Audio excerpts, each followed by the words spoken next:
You're listening to the Jules and Coffee Hour, sharing the stories of Blizzard gamers around the world.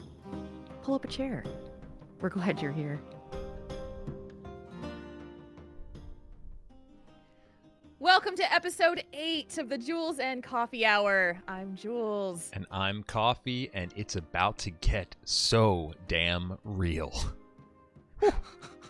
I think the two of us are a little nervous, a little hesitant about this episode, but we're gonna this is a trust fall, yo. We're gonna trust fall right into your loving arms back in the HeroesHearth Twitch like we are tonight. We're so glad to be back again. Even though we've been here with the content during the holidays, it's finally over. The content was there, but we were all sporadic all over the place, and our schedules are all effed up. You can say that again. We're on the other side of it. We've made it through, and now's the time to get back in the swing of things and just soak up every moment and enjoy every second of it. I know. And dude, I've missed you. I have not seen and talked to you because you've been so busy and I've been so busy. And so I'm just happy to see your beautiful face and to hear your beautiful voice. And we're going to make this beautiful chat room smile because that's what we do. I love you. I missed you too. It's so like just when the Discord call started right away, I was flooded with all this emotion. I was like, my God, you're a beautiful lady. And I'm so excited for what we're about to do right now. I love you too, and I'm excited for this one. Like I said, a little nervous, but yeah. Oh, we're just gonna get into it. This show, the Jules and Coffee Hour, is about you, our HeroesHearth community. We're here to tell the stories and talk about the things going on in our community of Blizzard gamers, as a community together, talking about the things that matter to us most. We're hitting on a topic that's going to probably be pretty raw, in a different way. A lot has happened in our gaming world in the last 3 to 4 weeks, in particularly in our Heroes of the Storm world. So after Blizzard announced the end of HGC and Heroes of the Dorm for 2019, we've all gotten our own ways of reacting to it. We've gone through our cycles of grief and pain and sadness and disbelief, and it's been nearly a month. And now that we've had some time to talk about it, think about it. It doesn't even feel that long. It does. No, it doesn't. Can you believe it's been a month? It kind of feels like forever. Yeah. I don't know what it is. It's like this mix of like, it hasn't been that long, and man, it feels like it's been so long. See, I'm on the other side of things. I feel like it just happened yesterday. I'm still trying to think about how I'm supposed to feel, and I'm still thinking about what this changes for me in this year, and I'm still coping with all of that, and it doesn't feel like a month has gone by for me. I don't know. Yeah. Well, and a lot of it kind of just suspended it, with the holidays and then distractions and our schedules getting completely outside of our normal routines. That's true. Yeah. So we're going to talk about this in general and specific terms. And that's it. So let me just jump right in with the topic of the week, and we'll read it out, and we're going to just go for it. Let's do it. It's time for the topic of the week. So the topic of the week this week is, when a company has lost or damaged your trust in them, can that trust ever be repaired? And how has that happened for you? Yes, this is going to be about Blizzard. It is specifically, but it's also in other forms as well. It's been inspired by the Blizzard announcement because, let's face it, we need to talk about it. We need to talk about it in depth. We need to talk about it in detail. So we're going to do it.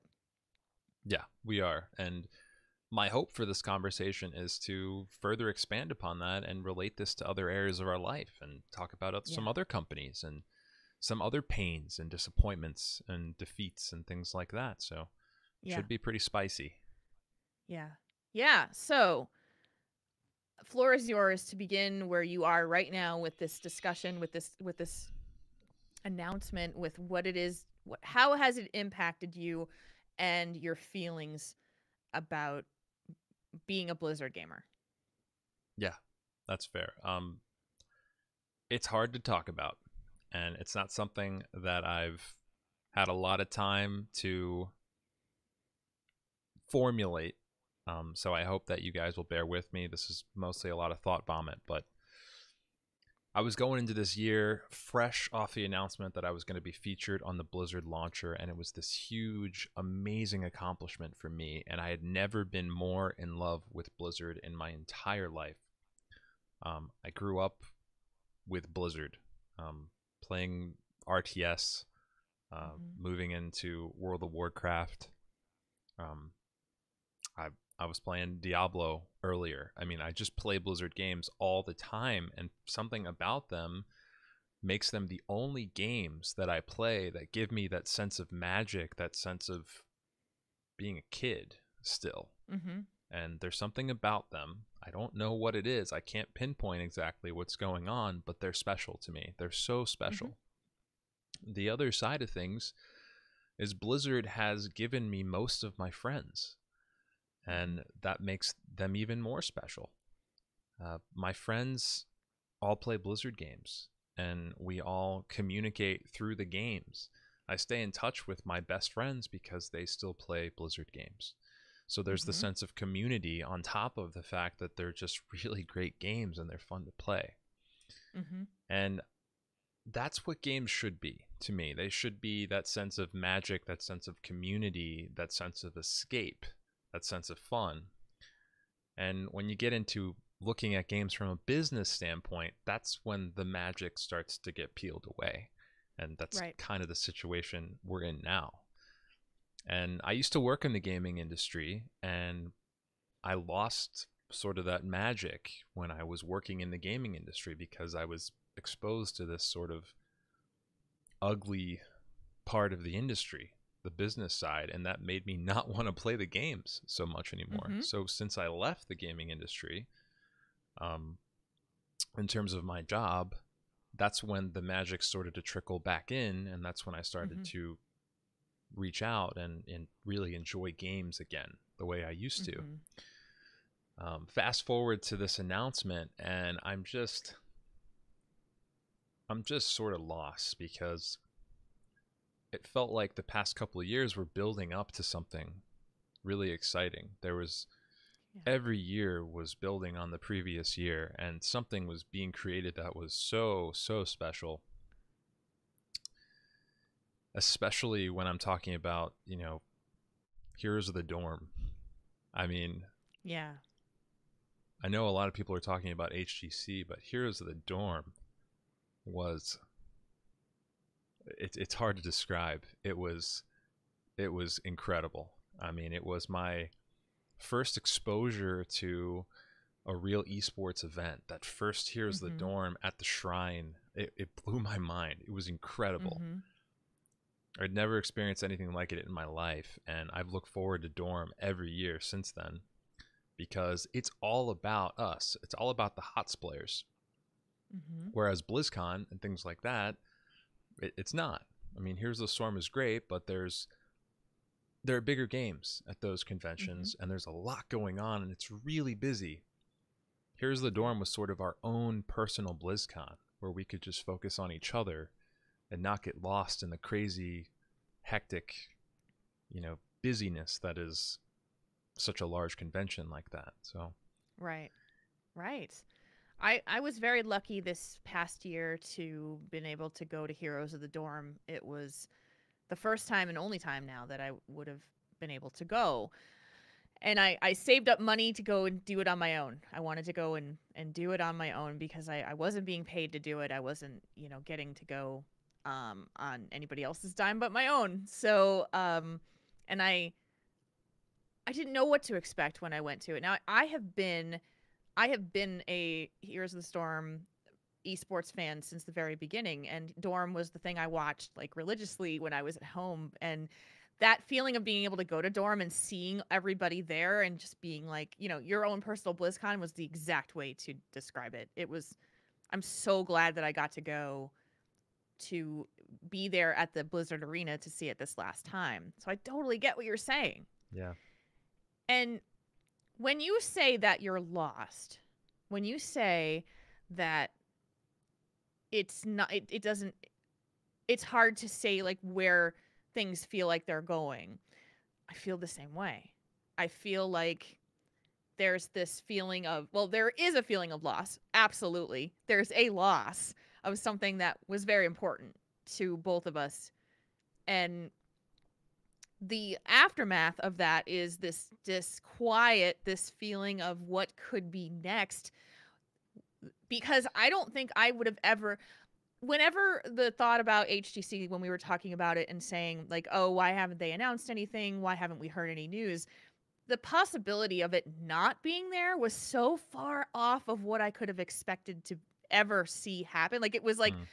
yes, I'm a realist, but I could never have imagined that was the outcome. Yeah. I couldn't agree more. And I don't want people to get me wrong when I'm saying that I'm lost, because I no longer have that magical event to look forward to. Yes. Yeah. But I'm not losing my love of Blizzard and their games. Right. Don't get me wrong. I'm still obsessed with Blizzard games. I've never been more in love with this community than I am now, because Right. people are handling the news in their own way. Some people are leaving, some people are moving on to other games, some people are changing their streaming schedules or diversifying. Some people are sticking around and they're going full throttle and they're not changing a thing. And in a way, this changes it so we know who's going to be a part of the community in the long term and who was not necessarily going to be around for that long. We're left at the end of this with the people that were going to be here for the right reasons.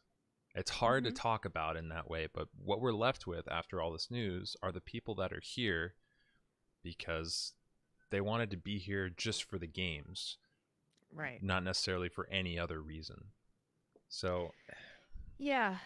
The hardest thing that I see right now is, now that we've all had the opportunity to process this, and I know that this happened to you as well, as a Heroes of the Storm streamer and influencer, you were faced with a pretty tough decision, like almost immediately, which was, do I continue to stay the course? Am I feeling it? Am I still excited about playing this game on stream? Do I, and you've said, yes, I'm never changing that. That's what I want to stream. I love this game. And that is not the same for everybody else, and who's also been streaming the game and that kind of thing, because everybody's processing this news differently. I know for me, so my struggle right now, to be completely transparent, is when I built Heroes News, the podcast, it was based around HGC. That was the reason why I started that show in the beginning, is because I wanted my own platform to report on and talk about the progression and things happening in HGC. And the timing of that change, like, so when I started Heroes News, it was Workhorse saying to me, add some parts about the game itself, talking about the game news, and do the interviews with people as from the community, from the esports side, all of that. I'm so glad he did, because if I hadn't, I would have had nothing left. You wouldn't there have would those be no show. connections. Yeah. Yeah, I'd have no show. Those relationships and those other meaningful connections are still there. They don't necessarily need to rely on a competitive esport. They're there. So, but now, like, my chosen group of people to try to interview has changed a lot, because when there's no more pro scene, like, I'm talking to influencers and streamers and people who are still involved in the game. The list has just gotten smaller. If the development cycle for the game has diminished, then I don't have a lot of news to report on. So I have been feeling my motivation and my excitement for the show dwindle, because that key component that I had built it around is no longer there. And I still want to keep it going. I just want to make sure, like, there's this worry in the back of my head of, can I still keep this going? Is there content to report? Is there things to make? And on top of, feeling like I just miss the competitive scene and what's happening right now, where there's just, community things that are popping up here and there. It's like I can't even watch it because it's too hard for me to watch it. I'm sad. It's not what I wanted. It's not what I was so into and so excited about and spent so much time listening and watching and tracking and ugh. And so I there's definitely get there's that. a yeah, and so like even today and even in the last couple of days, I've had conversations with people about how everybody's processing this news differently. Yep. Even if they weren't a competitive player in HGC, but they were a streamer, especially people who are up towards the top ranks of the competitive ladder. It's like seeing all these people leave, seeing the queue times get longer, worried that there's even going to be competition out there for you to play against. Yep. That's what I see is happening with some folks in the scene as well. Everyone's affected in their own way, and just to kind of tie into what I was saying earlier, these are all right emotions because no one's reacting wrong because Mm-hmm. everyone feels emotions differently, and emotions can Mm-hmm. never be wrong because they're what you're feeling at that moment. You can't control them. It's a feeling. No one can ever Mm-hmm. come up to you and tell you that your feeling is wrong. You shouldn't feel Right. this way. So everyone's reacting to the news differently. Myself personally, no, I was never, I was never going to play in HGC. The way I was affected the most is that I'm going to miss out on that time every year where I could connect with the community and meet up at these Yeah. amazing events. I'm no longer able to watch HGC on the weekends and just hang out with friends and do that. I'm never going to be able to go to Mm-hmm. Heroes the Dorm and experience that magic again. It's totally different. But in Mm-hmm. a way, and someone brought this up to me yesterday, in a way, I look forward to BlizzCon even more now because we don't get those events throughout the year to be a part of the community Right. and hug these people and love these people. We don't get that throughout the year. We just have to wait until the end of the year now. Mm-hmm. And I will be. Don't get me wrong. I will be at every BlizzCon to support Heroes of the Storm in whatever shape it takes as it goes Mm-hmm. on. I'll be there, and whatever capacity Heroes will be there, I will be there as well. Yeah. So I do think that the core of a lot of this and why people have been reacting in different ways and in ways that have been out of anger and fear and frustration is because there's a feeling of lost trust. There's a feeling of broken trust. Just as I said earlier, the feeling that I couldn't even fathom that an entire esports program and collegiate esports program would be eliminated. That was a Mm. trust level that I had saying with the company, like, hey, I would never expect you to make this level of decision because it would impact us so harshly. And now, Mm-hmm. is my trust is my trust damaged in the company? Yes, it is. I have some now hesitation, and I will say you can't ever believe that this will never happen because now the rule book has changed. We always run under patterns, right? So we'll look for patterns of behavior and we'll trust that the pattern of behavior will always stay consistent. Mm-hmm. People will do this with BlizzCon all the time. Oh, well, the BlizzCon announcement usually comes sometime in February or March. BlizzCon is always sometime in the first week of November. The tickets will go on sale in sometime in April. And like we have these consistency things that we want to kind of lay our foundation on. Yeah. Is any of that now still something that you're like, well, it is known, it's known, Khaleesi, and It is and you're known. just like, it is known, and you are locked into this because now I'm questioning it in the back of my mind all the time. And I think the difference between you and I is that I never expect much from any company or any entity or any person. And maybe Mm-hmm. that's a reason I don't have that many close friends outside of this community is because I don't expect much from people. I know for a fact. I mean, I love Blizzard Interesting. and I love Blizzard games, but do they owe me anything? No, they don't owe me a thing.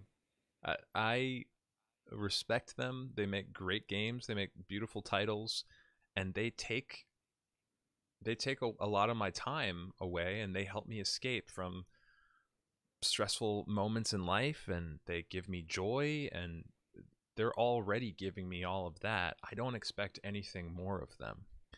Yeah. So with that in mind, as that is my mindset, I don't expect anything from Blizzard this year, and anything they do give me and provide to me is icing on the cake. It's awesome.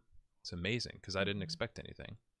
And that's how I look at a lot of things in life, but I know that's not a common way to look at things. I realize that. I want to dig into the whole I don't expect much from people, so maybe that's why I don't have a lot of friends. I want to dig more into that because I think that's super interesting. Okay. Yeah, I never had a ton of friends growing up.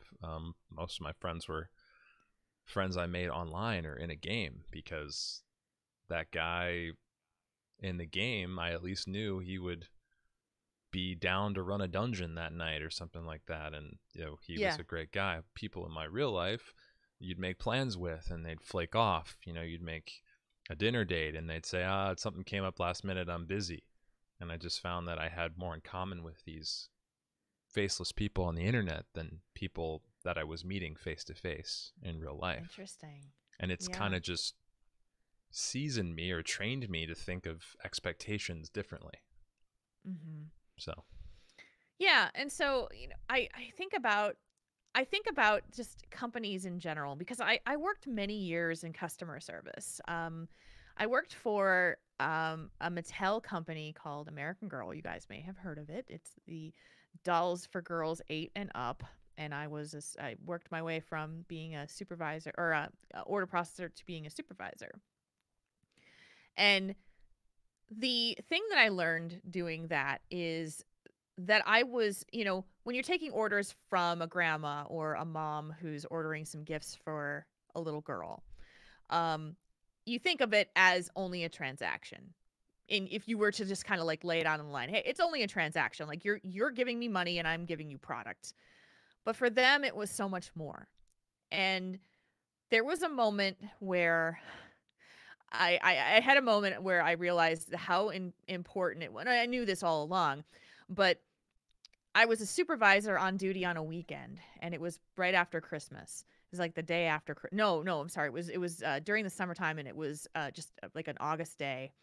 And a mom did not get her package for her little girl for her birthday on time. Mm-hmm. She'd ordered it on time. We failed as a company, and we did not get it to her so that her daughter could have it for her birthday. And the mom was more upset than the child, because it was about expectations. Mm-hmm. It was about, I trusted you to deliver this package on a day so that I could present this to my daughter. And the mom actually put the daughter on the phone with me to tell me, quote unquote, how upset she was. And I had this little 8-year-old, and I said, she says, hi. And I said, hi, what's your name? And she said, Casey. And I said, hi, Casey. How are you? And she said, okay. And I said, okay. And she said, but I didn't get my birthday present on time. And you could hear the mom in the back kind of like coaching her. Yeah. I Casey, was so angry. Tell her how upset you are. No, Casey, up the anger a little bit. Let her know how you feel. Tell her how angry you are, Casey. Get mad. Get upset. Casey, start crying. Casey was not really that upset because Casey did not know she didn't get this for her birthday. But her mom had expectations. Her mom wanted to have this moment to give this little girl the present that she'd been asking for. And when you think about it from those perspectives, and to use a little kid as manipulation is pretty harsh, but the whole point of it is that's pretty rough. Right? It's pretty rough. But the whole point of it is that she trusted the company to do something for her, to make her little girl happy, and we failed. And now, just so I understand this in perspective, did the company make a promise to this mom? Was there something on some splash page that promised it would be there by X date? I'm trying to remember. I don't think she paid for rush shipping that would guarantee the date either. But it was like, we tell her it would be there in like 3 to 5 business days, and it wound up getting there on the 6th business day. And which is sometimes happens with the postal service being out of, unless you lock it down. Out of your hands. Right. Unless you lock it down with rush shipping, then it's guaranteed, and then, that kind of thing. So all in all, I had to, deal with a very, anguished mom on the phone and just, refund her shipping and all of that kind of thing. But nothing I could do other than that would make it right, because she was just so deeply wounded by this. And as a 29-year-old supervisor at the time, I was pretty much just like, this is ridiculous. Why, this is just a package from a company. This is just well, it wasn't. It was more than that. It was a personal connection. It was something that was very important. And as an older, as someone who's older now, I get that. And I look at it from a perspective of like, hey, Blizzard's been this thing that we have trusted in and have, built these amazing memories around. And I understand how people are hurt and uncertain, and how people trusted that it would always be here, and trusted that it would always, heaven forbid the day that there's ever a decision made to shut down World of Warcraft, because that in it's like, that's going to take this and take it like 15-fold. That even day, if the community dwindles to like, less than 1 million players. We don't speak of that day. Right. Because how many of us have played World of Warcraft? How many lives has it touched? How many people have built memories and friendships and relationships around World of Warcraft? Even if I wasn't playing it at that time, which I'm not now, it would be a pretty shattering moment. Yeah. Because of what it means, what it is. And so when you mix the business side with a connection of personal, because that's what all of this is, you guys. Like, we literally sit in a HeroesHearth Twitch channel that's 100% built around community. This isn't just a game. This isn't just a game company. This is friendships and relationships and love. Coffee and I would not be sitting here doing this podcast if it wasn't for Blizzard making these games. Yeah. And so it is personal. It is hard. It is painful. And it's okay to feel that way. Yep. And just to your point, I mean, Blizzard has already given me so much. They've changed my life. Look what I'm doing right now. I'm talking to all of you fine people. I'm I've met one of the best friends of my entire life in you, and we're just sitting here chatting about community, and it's a Blizzard community. They've already given us all of this. They don't owe me anything, so I don't know how to feel about this. I'm feeling one way, and then the rational me comes in, and I'm thinking, well, crap, they don't owe me anything. Why are you feeling this way, Coffee? And it's a back and forth. It's a whole back and forth. Because it's more than just a bunch of pixels that you operate with a mouse and keyboard. It's just more than that. And so when we talk about, I've been kind of keeping the chat room's having a pretty spirited conversation right now. And I like this conversation they're having, though. This is a good conversation. And one of the things that I saw that went past earlier was someone that said that, Reddit has been so anti-Blizzard.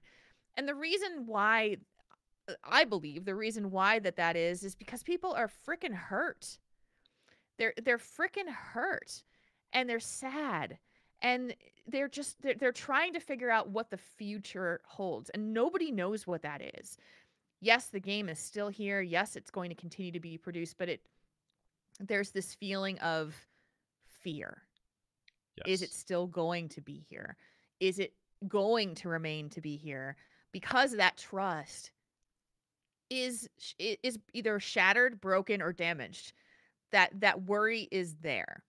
And so everybody processes that differently. Like, we've, Coffee and I were talking about one individual who has been streaming and just said, I don't stream HOTS anymore. I don't want to do it anymore. The game has nothing to me anymore. And by the way, another thing about that is, like, I feel I'm concerned to approach said individuals because I know they're still processing this differently. And I feel more comfortable just kind of checking in with you and seeing how all of this is playing out with other people than actually approaching these individuals, which is kind of weird too. It's uncharted territory for me. And excuse me one moment while I change the headset and my battery. No problem. The battery switch out must happen, or else he can't hear me. It is a I know, you know, either one. I got you. Are you swap? No, you're still swapping. Click, swap. The rechargeable headset thing is awesome. Do we have you? Can we hear it? Hello? Is this thing on? Can you hear me? Hello? Okay, good.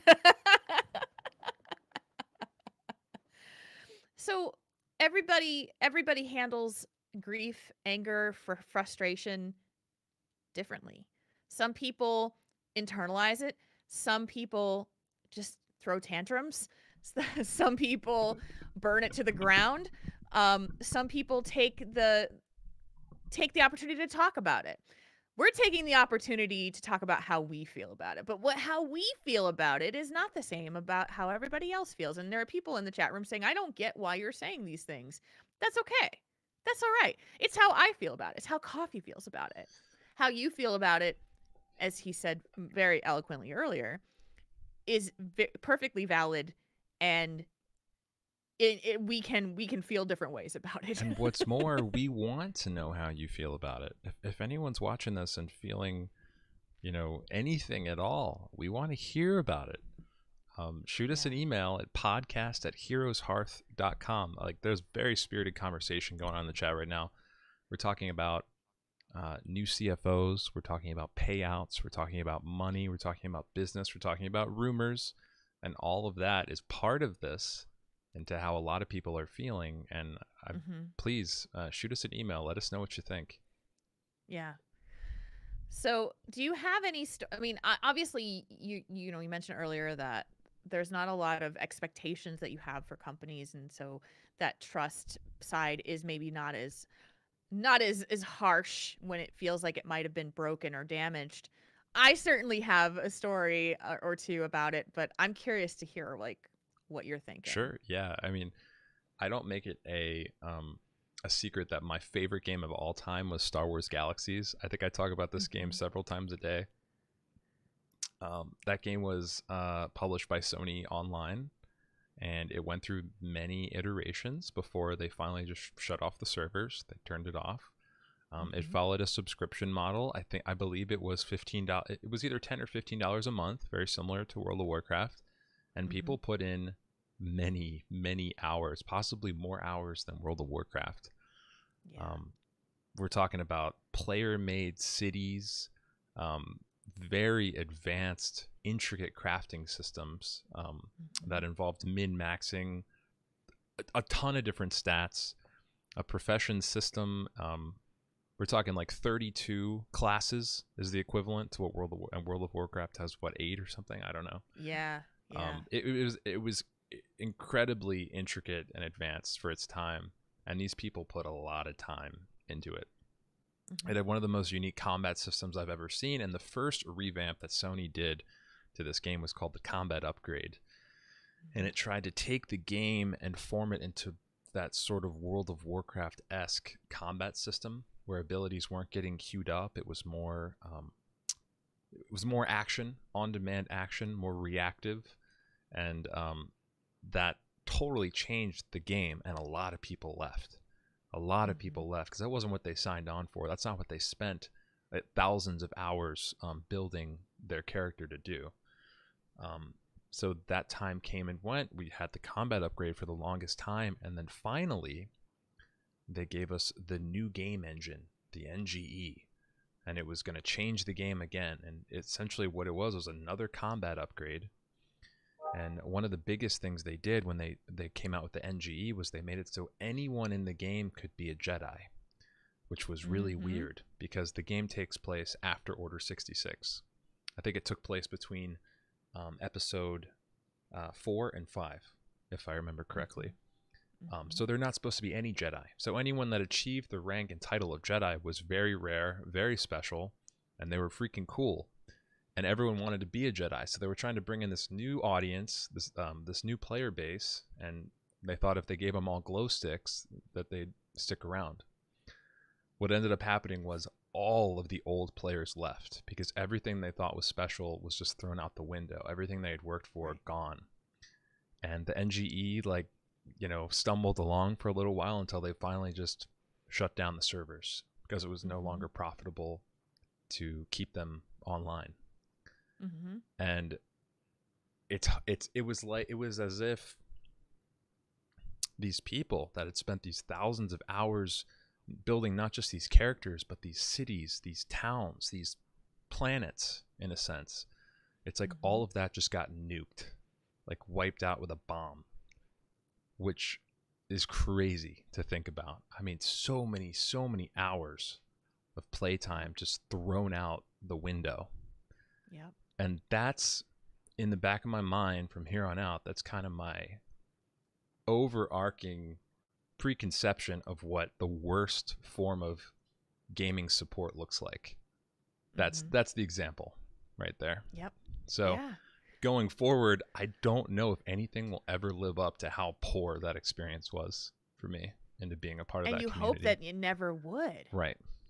Exactly. So when you take that experience and you look at it from do you use that as kind of the template to say, at least it's not as bad as Star Wars Galaxies? I mean, I say that I'm not going to do that, but subconsciously, yeah. If I were to compare it to Heroes of the Storm right now, I'd say I don't pay a cent to play Heroes of the Storm. I support that game because I love the skins and the content that those artists produce, and they're beautiful, and I want to support the developers, so I pay money to buy those things. But do I have to? No, I can play Heroes of the Storm for free. In Star Wars Galaxies, I mean, who knows how many thousands of dollars I paid that company to play that game. And for them to just go, boom, and wipe it out in the blink of an eye is kind of mind-blowing to me. Versus Heroes of the Storm that I don't pay a cent to play, and I enjoy more than I've ever enjoyed, you know, any other game of its caliber. You know, subconsciously, yeah, I do make those kinds of comparisons. Yeah. And when you take it down to that level, the game right now, Heroes of the Storm, has not physically changed a whit with this announcement. None of it's changed. And someone else was saying that, so I'm glad you brought that up. It's the same game we know and love. It's the same beautiful characters, the same lore, the same, you know, all the maps, the same strategies. It's the same game. It's the same thing. Yeah, and we have a new hero in there as of this recording today. Shaping up to be one of the best heroes we've ever seen. I was playing earlier with Kagiri, and we had an Imperius on our side in the enemy team, and he is cool. I mean, he is so cool. He's one of the coolest heroes I think they've ever come out with. So, yep. And so the that there's a logic side to that when you sit down and look at it and say the game, like, physically, internally, did not change a minute. It's the same exact game that it was before December 13th. Oh yeah. And now it's even been added to with new announcers, the new hero, a new mount is coming. There's still content being made for it. Yeah. So that, you know, logically we can lay all that down on paper and say nothing has changed except for the fact that the competitive scene is gone. And then the extrapolation happens right there. The extrapolation happens right there. With no competitive scene means this. And because of that, it means this. And because of this, I do not feel confident. So, you know, I've seen this happen. Because there's no competitive scene, this means the game will no longer have any appeal to new players. If there's no new players, then there won't be any more competitive scene inside ranked to play. Like, nobody's going to be playing the game. There's no reason for me to do a ranked system. So I might as well just leave the game because there will not be anything more for me to do. Because those are the things that people came to the game for. If you're a casual player and you're literally just coming in to jump in and quick match and play, or unranked or brawls, like, nothing's changed for you. Literally, nothing's changed. Yeah. And if you're a streamer that streamed the game in mostly a casual for fun sense of gameplay, not much has changed for you either. But streamers are so embedded in this community because it is such a tight community. A lot of the streamers are feeling all that weight, and they're feeling the loss of those events and that magic. But I mean, there's just two sides of the coin. It's just the game is the same game. If you never have any hopes or aspirations to join HGC, really not much has changed. In fact, the game is in a state right now where it's pretty balanced. Comebacks are so real, more real than ever. I don't know. It's a hard thing to rationalize in your head because you're feeling so many things, but the game is really, honestly, in such a fun place if your entire goal is to just enjoy the game and not take it too seriously. Yeah. And that is the logic side. Yes. The emotional side does not follow the rules of the logic side at all. And so, everybody can sit there and make their arguments, and there's been a lot of back and forth and good points being made in chat, and nobody's really that wrong about anything. No one's wrong. It's just it's just about making your assumptions, making your extrapolations, and making your emotions resolve the results of what that announcement means to you. That's really what it is what does this announcement for Coffee? It means a loss of the contact with the community in a more intimate sense that he would have had before. For me, it is a loss of content that I enjoyed making and consuming. I mean, I consumed, you consumed it too. Hours and hours and hours and hours and hours of HGC. That was a huge part of my entertainment. It was such a simple thing I knew was going to happen every weekend. It was just like, it was like you planned your weekend around it. You planned around when you could, like when I would go visit my parents, and I'd usually be there on a weekend because I live in Minnesota and they live in New Jersey, so I'd have to fly out there for the weekend, and I would have, like, in the evenings, my iPad with an earbud in, watching HGC while we were hanging about in the living room watching whatever Alaska reality show we were on TV. And they knew what you were doing too, because it was part of the norm. It was Jules is watching her esports again. And so there's a sense of that real hard loss, which I still have not processed yet.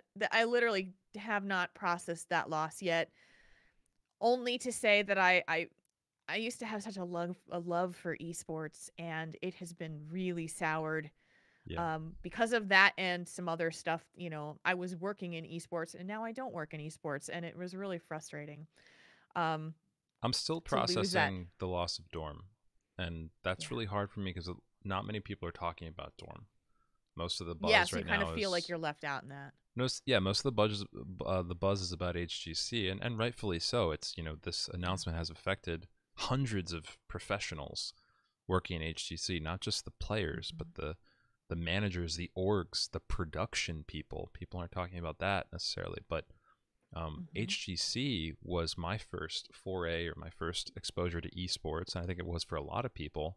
And there was something so magical about considering that being a good player at a game, or striving to improve your skill at a game, could change the rest of your life. I mean, in this day and age, so many people are paying off student loans, and for your skill or caliber at a video game to erase that possibility and give you your best chance for a future, that was something that I think a lot of people just couldn't even begin to comprehend the value of. So yeah, because you're talking hundreds and hundreds of players in different schools around the country, and as well as everyone who is involved in the production and the competition of it. And it has changed, the announcements have changed lives. It has changed life paths. It is, people who were building careers around playing competitively are now just suddenly having to find a new path to take with it. And that's your income, that's your identity, that's who you are. When you called yourself a Heroes of the Dorm competitive player, or an HGC professional player, that was an identity that is no longer available to you, and it's not by your choice. You didn't quit. You didn't decide to go to play Fortnite or League of Legends or Dota. You just lost your title, and it'll never come back. So there's a whole pile of I mean, it's a pile of shit that people have to sort through in terms of their mental states, where they're, where's the new path? What am I going to do now? Yeah. What's meant for me if I've always thought that I'm going to be an esports player, or I'm going to be an esports commentator or a content creator. I was going to be an esports content creator. That was going to be it. This was the year. Yep. This was the year. Yep. So now my path is being reformed, and I've had time to kind of come to terms with that and accept it.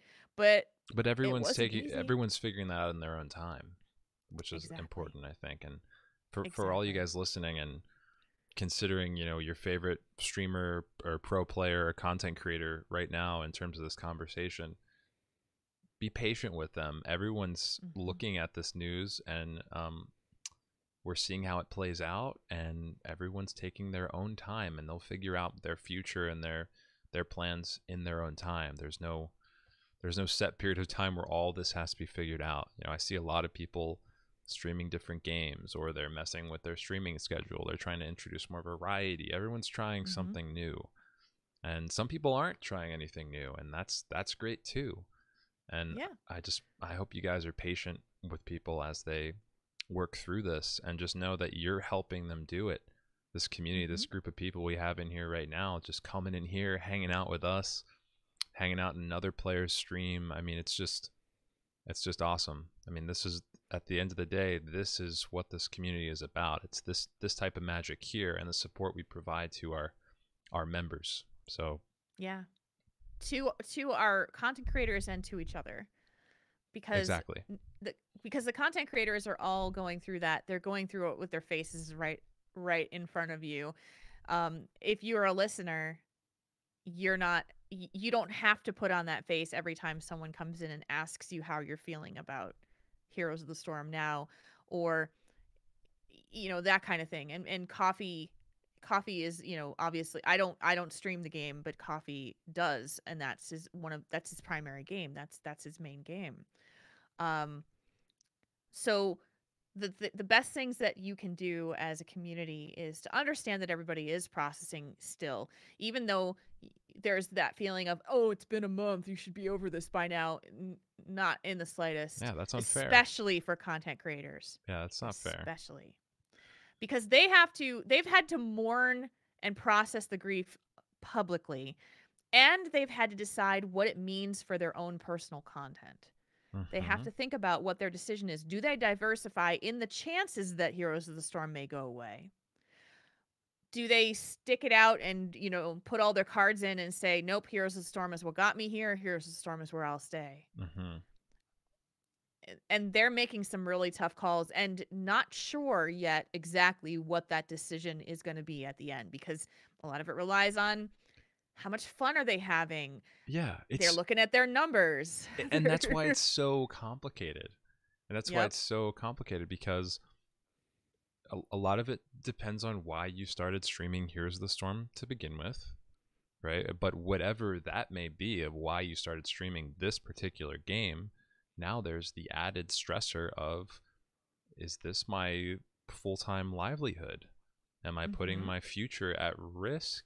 There's so many complicated factors at play. It's not just as simple anymore as, why did I start playing this game to begin with? Because a lot of people are going back to that, but so much has changed since they started streaming.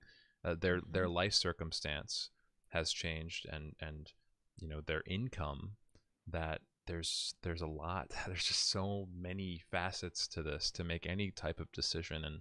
And as you said, when content creators are reacting to news and dealing with emotions publicly, that takes a lot of the time away that they should be looking inward and considering things on their own time and planning for the future. So in your own time, in everyone's own time, it will happen.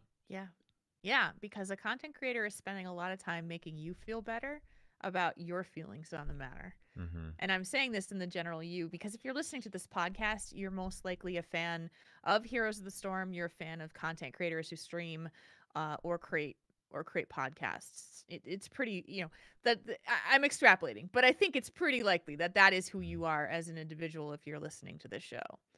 And so not only do they have to deal with their own emotions around the announcement, they're carrying all of yours as well. They're listening to all of your words. They're trying to make you feel heard and make you feel seen, but at the same time they have to deal with their own feelings on it. Yeah. So the bottom line is that I want people to know that if you feel like this has damaged your trust in Blizzard, if you feel like you've lost some confidence in the game, you need to accept that that's okay. Like you need to be okay with that. And if you don't feel that way, you need to be a little bit more understanding that there are people that do feel that way. Because just as you don't feel that way doesn't mean that other people are dealing with it. And to That's kind of true. dismiss those emotions is not fair. So yeah, I mean, in reality, next week I'm planning on getting back involved in the streaming and going full throttle, full fledged. Actually, this Saturday, if you guys mark your calendars, that someone mentioned previously in the chat, Blizzard's doing the launcher promotions again. There's going to be streamers on the Blizzard launcher for HOTS all week this week. I'll be on Saturday at 3 o'clock PST. I hope you guys stop by. I'm going to be doing giveaways. It's going to be a lot of fun. But to think that, that previously to this week, that was something that was up in the air. That was an uncertain thing that people were considering. Are there even going to be Blizzard streamers on the launcher anymore for HOTS? Yeah. It's just everyone's figuring stuff out as it comes, and we have to be patient and give them the opportunity to do so. But even though I'm not really changing much about my stream or what I'm doing, I respect that everyone is dealing with this differently, and I want to help those people get through this and work out whatever they're going to end up doing in the long run, and I'm going to be patient with them to do that. And it's hard when you're thinking about it from how you feel about it, and just tolerance is a big thing in this respect. And we get a lot of examples of intolerance, social media, Reddit. Most examples are intolerance. Sometimes Twitch chat. There's a lack of understanding and empathy about how others are feeling on the matter, and that's something that I think is really important. Because we lash out and vent when we don't feel good. Like how many times in your life have you had a bad experience with a company and all you want to do is just talk to someone about it because you're just so mad? I just want to tell you how shitty I was treated by this company because I can't believe how bad I feel right now. I mean, the story. I told you the story about this hotel in Vegas, right? Where this side of me came out that I had never even met before, and I was so angry at this woman, Deborah, for losing our reservation in the computer, and I don't know what came over me. And you can say whatever you like in terms of, oh no, I'm a patient man and I'm different. I'm rational and I would never lash out like that. It's not true. It's something came over me in that moment, and looking back on it, my God, I feel so bad. I mean, that poor woman had been working for hours dealing with the same types of people as me. I mean, my God. That is just the worst. I mean, we're coming up on like 2 a.m. and she'd probably been there for 8 hours dealing with people like bitching and moaning like me. And I just look back at it and I feel terrible about it. But to your point, I feel like most representation we have of emotions right now are intolerance on social media and Reddit and the internet. And it's unfortunate, but it's somewhat understandable, I suppose. Yeah, I mean it's the example that we have. It's the general norm and what we do. We use our ability to blast a company on social media or get on Reddit and write a post about it or write a blog about it or do a stream about it, or we have the opportunity to release all of that vented anger, frustration, whatever it is. I've had those experiences with companies where I feel like I've given them multiple chances to try to make make things right, and that, but the core of it, the deep down core of it, is that I have walked away from those experiences feeling like I was not cared about. I was not important. I was not valued. And therefore, as a customer, I'm going to take my business elsewhere. And how many of us have heard people say, I'm not, in other venues, to say, I'm not giving Blizzard any more of my money because I don't feel like they XYZ, whatever the fill in the blank is. Yeah. But I, as a customer, am not giving them my money because I feel badly about this. And that is 100% you're right. That is 100%, as a customer, that is 100% your choice. That's your prerogative. And yeah. And like out of all the places I could pick of right now, I will never do that again with Pizza Hut. Of all places, right? I know Kai's going to be so upset. Not Pizza Kai Berries, Hut. I'm sorry. I know, Kai Berries, I'm sorry. Let me tell you this story because it's kind of funny, but it's kind of sad at the same time. When I was little, Pizza Hut was amazing. It was like the place that I would die to go because the pizza was so good, right? Personal pan pizza. Oh my goodness. Thank you. Thank you. It was Louise. amazing. It was like you couldn't get it delivered. You had to go to the restaurant to get it. And like there was a Pizza Hut on the way to our family's summer home, and I would just die to think that we could actually stop there. We never hardly ever did, but when times we did, I would just be like, where's the Pizza Hut? I'm watching for the pizza. Oh, we're not. Okay. So like I had these deep emotional connections to Pizza Hut, right? Yeah. As a little kid. So then you become, fast forward several, decade or so, and I'm adult, and now I can get Pizza Hut delivered. It's amazing, right? So what a day! When I lived what a day we live in! My goodness. So I lived in Madison, Wisconsin, for about 19 years before I moved here to Minneapolis, and the place that had the Pizza Hut locally and the delivery was one of the worst franchises that I had ever seen in my life, and I had gotten pizzas delivered from them that were 2 hours late. I had an opportunity for them, like they delivered the wrong pizza to me. I called them. They told me that I had to give them back the pizza. What? When they delivered the new one. Yes. They told me on the phone I had to give them back the pizza that I delivered wrong. And so another hour went by, and then the guy shows up at the door and says, oh, no, I'm not taking that with me. Like, what am I going to do with it? I'm going to throw it out. And I was just like, oh, my God. Time after time after time. And I tried because I had these memories of amazing things from Pizza Hut as a little kid. And I said, I'm going to give them one more try. One more. This is it. This is the last time I'm going to order it. Order was wrong. What'd they do to you? Pizza was cold. Yeah, it was a disaster. And to this day, I have not ordered a Pizza Hut again because of the, that sounds rather silly when I talk about it. It doesn't. But there was a deep personal connection to that where I really, really, really wanted to be. And you gave them many opportunities. Yeah. I mean, and I called their management. I just like, why is this so terrible? They kept telling me that they kept losing drivers and they couldn't keep them on staff. And I was like, well, that's not my problem. I just want pizza. Like, give me my pizza. God damn it. And so to this day, Pizza Hut does never, not that they're hurting because they don't get my business, but I am so disheartened and sad that I will probably never order a Pizza Hut pizza again. Yep. And so when you think about it from a perspective of like, there's a deep personal connection to products a lot of times, or just something that you trusted or something that you were, you wanted to have. That's where a lot of this comes from. That's where a lot of the anger and the venting and the frustration and the wanting it to be right comes from.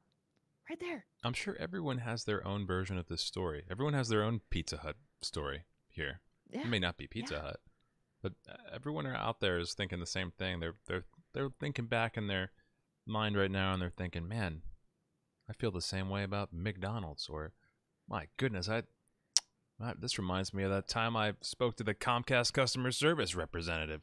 Oh God, you just mentioned the worst. Yeah, I mean, I know you guys got your stories. You do, and we all do. So just a reminder that we will have these moments again. We will have, the opportunities to express our venting frustration on the internet on different platforms and coming into Twitch chat and talking about how you feel about things. But it comes down to your own decisions of whether or not you decide that this is something that you want to continue doing. You know, the people that will log into a Twitch chat of someone playing Heroes of the Storm and just say dead game, you know, they've got issues about stuff too, whether they want to watch the world burn or they're hurting about it too. You don't know where they're coming from. We usually just say ban later, bye, we don't want to deal with you, because we're not going to further this conversation. I'm trying not to do that. You're trying not to? Yeah, I'm trying to keep an open mind and let people have their feelings and just kind of express to them that, dude, you put an awful, if you just came into the Switch chat to say dead game, you put an awful lot of work into trying to bring down the hype and emotions of all these other people. You're being a Debbie Downer and you're trying to make other people feel the way you do. It's kind of, I don't know, it's kind of hypocritical. It's like dead game while you're the one killing it. You know, I don't know. It's that stuff frustrates me, and I'm trying to keep an open mind about that and not necessarily just ban or time someone out. I'm trying to have tough conversations and things like that, but it's tough. It's really tough when you're trying to keep the energy high. It's So I think we've definitely been talking about this for over an hour. Do you have anything else that you wanted to add to the conversation about this? You know, there's no answer that we can give to it except the fact that we've spoken about it and discussed it and brought out our feelings about the issue. There's no real answer. I mean, it's just what we're doing right now. We're just chatting about it, and every time I have a conversation about it, I realize something new that I didn't realize before, and it honestly helps me deal with it.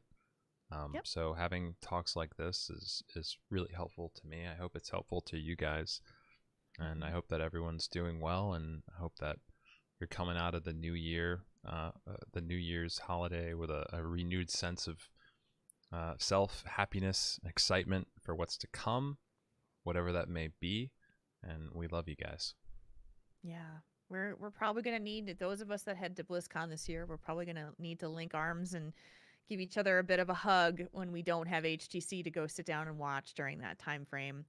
Yep. There'll be a reopening of some wounds during that time, and we have to remember that. But here's the good news. HOTS will be there in some shape or form at BlizzCon. Yeah. It'll be there. Yeah. And we'll be there for it, and we'll be there for each other. And that's what this is about. Yeah, absolutely. So with that, I think it's good to say that we close this topic down for now, but we always welcome your thoughts and feedback about the discussion, which you can email at podcast@heroeshearth.com. We do have one entry. We do. That's right. That's right. You want to read that one? Sure. Yeah, the lovely Midnight Society contributed to the conversation this week, as I encourage you all to do every week. We're working on refining our schedule and getting a more standardized routine when we do this podcast. It was Monday at 4. We're looking on what that means going forward, especially now that we're on this channel as opposed to the Coffee Club channel. But the lovely Midnight Society helped contribute to the conversation this week. She said, "The first thing that comes to mind is my ISP. They've wronged me and many of my friends and family so many times. Anytime I think about them, it's immediately distrust, disloyalty, and a feeling of anger. They never try to right their wrongs except for throwing a deal at you or a minor amount of money off of a bill, and it's because they monopolize the entire area. If they even tried to right their wrongs at this point, I wouldn't even want to deal with it. They've burned the bridge many times, and they don't care." Well, there we go. We were just talking about Comcast or something like that, and I don't know if that's who Midnight Society is talking about, but I just feel like ISPs, man, they're just they're just that way. It's just crazy. I had one good ISP. Really? Yeah, in my experience, because it was a competitor local when I lived in Madison, and there were other ones in the series that were there. So this one was probably the one that people most enjoyed working with, but they had to fight to keep customers because they could have gone someplace else. I see. So I've only had that good experience one time, and now I'm kind of locked into the provider that I have now because they're really the only game in town that offers enough for what we do. It's so And wild they know to it. me. It's so wild to me though, Yeah. because the infrastructure of cable lines is already sitting in there. And these companies are, vying for who owns this infrastructure. And then once they own it, there's relatively, little to no cost in terms of like maintenance and installation because it's already there. It's just sitting there. And all they're doing is flipping a button, flipping a switch. And we're just paying so much for it. And that's why I really support these companies like Google that are trying to like the Google Fiber. I think the business model, I haven't looked at it in a while, but the business model is if you pay for the install to get the fiber line into your house, it's free. And then there are additional charges over that depending on if you want like additional speeds. But that initial charge, if you just want some moderately fast internet, you just pay for them to install it in your house and boom, you have it. And I know a lot of countries in parts of Europe are just have free internet everywhere. There's free Wi-Fi all over the place. It's just, I don't know. And why are we so behind on this sort of thing? It doesn't make sense. We're, a superpower. It's not the only thing that we're behind on as a country because when it comes down to it, it's all focused around money. So, and who can make the most of it and keep others away from it. Don't get me started on what we're behind on, man. My goodness. I know that we could have that conversation for hours. That could be a whole episode about renewable energy. Could be a whole episode. Absolutely. So I think we're going to do our little palate cleanser now. This is, by the way, we every week we will tackle a new topic. And we will encourage your thoughts and suggestions for those topics as well. So it can be game related, it can be anything, just anything about life in general. And then we'll preview the next topic on Twitter, get your thoughts and feedback about that, hopefully contributing, and hopefully a little bit sooner than the day before. Our schedules have been wacko. So and full disclosure, we're still trying to settle into our normal schedule now because I am looking for full-time work. Most likely will be a 9 to 5 situation. So it'll just affect when I can physically get into this seat and sit down and record with Coffee. My schedule won't be the same that it used to be. So, but we're going to make it work. We're going to make it work, and we're going to continue doing this because we love doing this and we love you guys. And I feel like we've had some great conversations so far. And I also feel like we're just getting started. I know. And it feels good. I can't wait to see what we do. I know. Can't wait. All right. Palette cleanser time. It's the Tell Me a Story section, which goes like this. Hey, Coffee, tell me a story. That's my voice. That's my voice. That's you. It's you. We've had like a week and a half of time to just generate up some stories. So this can be about anything, any story. Just tell me a story. What's going on? Yeah, let's see. I talked about Star Wars Galaxies earlier. That made me think about my time working at 2K Games. And I was a knowledge-based coordinator there. I was in charge of forum support. And 2K Games is owned by parent company Take-Two Interactive. And Take-Two Interactive, the executive order came down one year to shut down servers for one of their older NBA titles. I want to say this was around 2011-ish, and we got the order to shut down NBA 2K7. I don't know if any of you guys are into basketball, but there's a new iteration of NBA 2K that comes out every year with very little advancement. I mean, the rosters are different or something, but you can update the rosters on the older titles. And these older NBA games actually have some pretty massive fan bases. But this particular game was the only game that had a My Player. I think that they've re-added My Player into this. But it's almost like an RPG. You create a player, and then you go throughout the NBA and you level him up and you give him certain attributes and you follow this player's career. And it was literally like NBA RPG. And you know how people love RPGs, as we do. And they were getting rid of the online servers for this game. So these people felt like this player that they had created, much like Star Wars Galaxies, this player, this character that they had put hours and hours, thousands of hours of time into, was being killed. And they felt that this gaming company was going to do that. And it just made me realize, even though NBA 2K was not a game I felt super passionate about, I would go on the NBA 2K forums and read all these stories, like beautiful, emotional stories about people's connection to their My Player and how that was going away. And it was just the saddest thing ever. Man. Yeah, so not necessarily a palate cleanser, but just a reminder that sometimes the business side of games can be really ugly. And it's how you go forward from that is what you take from those relationships. How, do people, because eventually NBA 2K did reintroduce My Player. It was a couple of years later, but all those players that were in love with that game mode lost their characters. They lost that game. They lost that community that they had, but they sort of reintroduced it later on. It's just, how far are you willing to go with a company? Are you going to give them that second chance, or are you going to toss it out the window and then block out everything else you hear about them going forward? It's hard to say. Yeah. It's hard to say. No, it is. And I like that you've brought that up, because when I played City of Heroes for a very long time when that game it was my first MMO. And my connection to the character that I created was very, very strong. And eventually I stopped playing the game. But several years after that happened, they actually, NCSoft took the game down. They canceled it.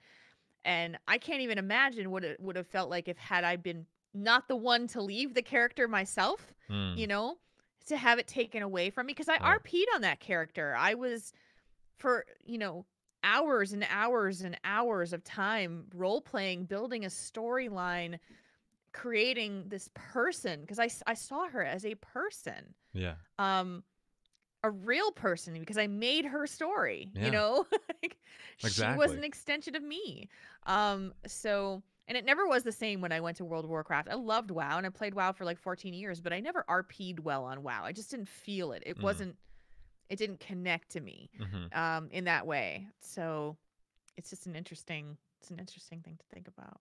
It is. It's like if like, some people probably left NBA 2K7 long before 2K decided to shut down those servers. And when that news came to them, they were like, "Oh man, I used to love that game. That's a bummer. I'm gonna miss playing that my player character. I'm gonna miss knowing that he's always there, sitting around for me if I ever want to hop back in and work on my player." But other people were actively using their player, and they were role playing, and they were going through their NBA season, and maybe they were in the playoffs, maybe they had just made the playoffs and they're my character, and all of a sudden 2K Games, we're gonna have to cut that season short, and kills them.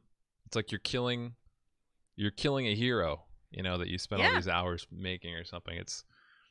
It's weird, and to try to consider all the different perspectives of people that were affected. It's hard to do. It's hard to really think of that way. So yeah, because creating games is not just about like, hey, you made something that people were like, oh, that's cool, see you later. Like, people connect to that. They have my cat is named Garrus from the Mass Effect series. I love that series so much and it meant something so much to me I named my cat after one of the characters from that game. It's a personal connection. Yeah. Oh, that's great. That was actually a good anecdote story. You just said something that reminded me of something. Can I piggyback off that real fast? Absolutely. I love BioWare. BioWare is amazing. They make incredible games. BioWare working with EA when they made Knights of the Old Republic online. We're talking about KOTOR. What is it? No, it's just the Old Republic. So it's just Tor, not KOTOR. Anyway, or SWOTOR. I was so excited for that game.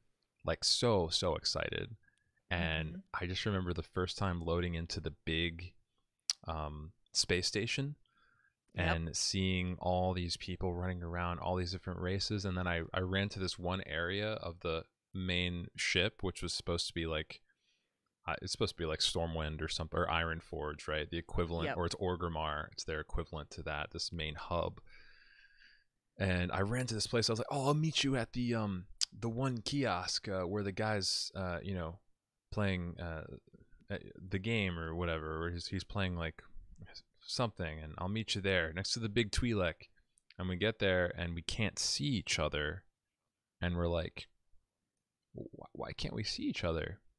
Right. What's happening? And then I look online. It's like, oh, the game is phased. So even if you're in the same party, you won't necessarily see the guy because he has to go in another phase in order for our servers to run this. And I'm like,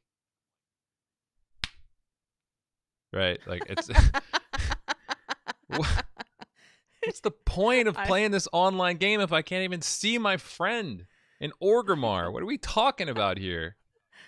I played SWTOR too. It was the same frustration with like playing with friends, and you're like, you can't even see your damn friend unless you go into an instance. That's so dumb.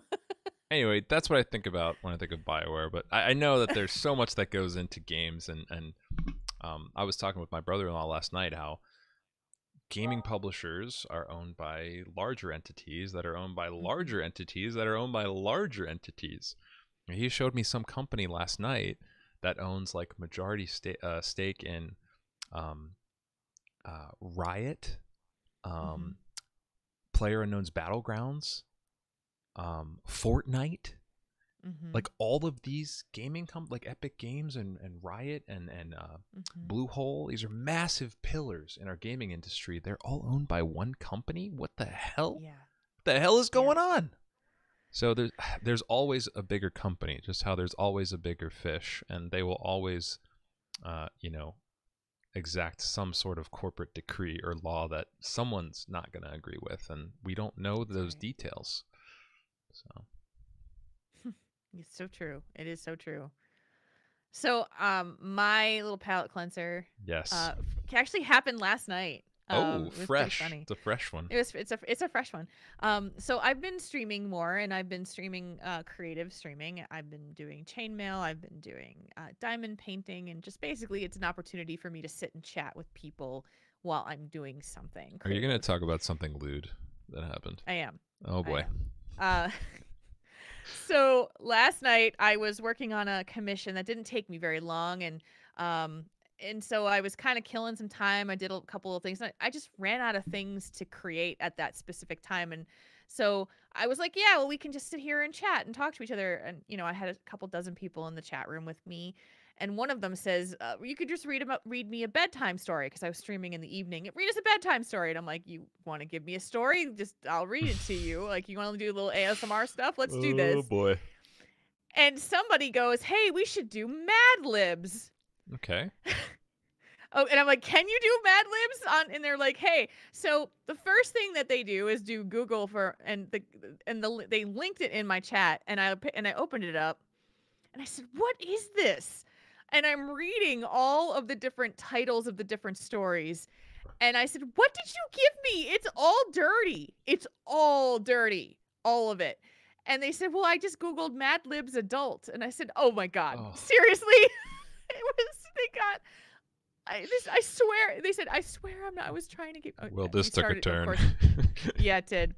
So the site, of course, allowed you to do other Mad Libs that were not adult in theme, but the chat room decided to give me adult themed Mad Libs to fill in. And if you don't know what Mad Libs are, it's basically like you get these fill in the blank spots, and it tells you like an adjective or a verb that ends in ed, or a person's name, or that kind of thing. So I just went with it. I was like, okay, well, we're just going to do this chat room. Whatever you say, we're putting into this. And the story came up, and I said, well, you said you wanted me to read you a bedtime story. So I went on to Spotify and I found some spa relaxing music. I got real close to the microphone and I read. And it was, like when I was done, my stomach hurt so bad from laughing. It was the funniest thing I had ever done on stream. Oh man. And of course they made me clip it. Of course they made me share it on social media. But the whole point of the whole thing was now you're going to have to share the clip in the podcast Discord. Yes, I will. And I will do that because it's really, really funny. The thing about it is that what streaming has done for me is it's taken me outside of my comfort zone in ways that I didn't expect that it would. Because as a podcaster, I've always kind of there's been a certain regiment that I've had. And yes, I'm very much a kind of lay all the emotions out on the table thing, but I usually have a plan. I usually have some kind of like sketched out plan of what we're planning to do, how we're planning to do it. And streaming pushes me in directions that I just kind of have to decide if I'm going to go with it or if I'm not going to go with it. And it's been so good for my soul. It's been so good for me. So I'm just, it was one of those moments that I could not have manufactured. I could not have like planned out ahead of time and have it be that funny. And these are the moments in life that I cherish, because sometimes we just have to go with the flow. Sometimes we just have to just live in that moment. And that is something I wanted to share with this stream tonight, was to say that sometimes those opportunities are going to come your way and you get to make a choice of whether or not you might just make yourself look a little silly, but you're going to laugh your head off, or say, no, I think I'm good. I'll sit on the sidelines for this. I could have sat on the sidelines and not done it. And I'm really, really glad that I didn't. Well said. Well said. Yeah. Thank you. That's where the magic happens. It is where the magic happens. And, you know, we're so lucky as content creators to be able to have the opportunity to impact people in different ways. And I was hearing from people that they hadn't laughed so hard in like a week, or they'd had like an 11-hour workday, and that was just the thing that de-stressed them out. Like, these are the things that we can do for other people that can really just change everything. And that's all I want in this world, right? That's all I want, is to make somebody's day better, is to bring a smile to someone's face, or make them think that you know, make them think something differently than maybe where they started from. So that's all we can hope for. Yes. So with that, I think that's going to do it for this episode of the Jules and Coffee Hour. The Jules and Coffee Hour and a half. Sorry, guys. Let me brag about something real fast before we sign off. Please, please. Humble brag. Guess what I'm doing Friday? What? I'm going to go get a tour of the Blizzard campus. Shut up. I'm so excited. I've never had it before. Like, everyone's done it, but I've never done it. I'm so excited. And Bethany's going to show me around. Our lovely lashes will show me around. So I'm geeking out. I can't even sleep because I'm so excited about Friday. You're gonna cry a little bit. You're gonna be a little verklempt. You're gonna get. You know me. I'm gonna cry. I'm gonna cry. I am. I wish I could just be there to give you a hug, because I remember those feelings that first time walking through that campus, and it's an amazing feeling, especially when you get your picture by the orc statue. Oh, it's obligatory picture by the orc statue. It's gotta happen. Of course. It's gotta happen. And okay. maybe a little bit of a coffee dance there. Oh, now we're talking. Oh man, I wasn't even thinking that big. That's a good point. It's a good point. Think big, baby. Think big. I should be thinking big, but I'm so excited, and that's. I'll leave you with that. I just wanted to make you all jealous because I'm so excited to do that on Friday. That's because he rocks, you guys. It's awesome. All right, that's gonna do it for this episode of the Jules and Coffee Hour. We hope you've enjoyed this time by the fire. And we're going to take this out in the way that we always do, which is this one right here. Want to contact the show? You can email us at podcast@heroeshearth.com. And if you want to connect with us on Twitter, you can find me at coffeeclub_TV and Jules at JulesRPG. You can also use those handles to follow our personal streams on Twitch and get notified when we go live. You can join us for the live broadcast of twitch.tv/HeroesHearth, and most likely Mondays at 6 p.m. Central, 4 p.m. Pacific. Or you can find us in podcast form. We're on iTunes, Google Play, Spotify, Pocket Cast, TuneIn, and direct feed. All of those. Wherever you want to get it, you can get it. If you like the show and would like to support the great entertainment brought to you by HeroesHearth, please consider supporting them on Patreon at patreon.com/HeroesHearth. Thank you for joining us today for another wonderful episode of this show. And until next time, we're glad you're here. Good night, everybody.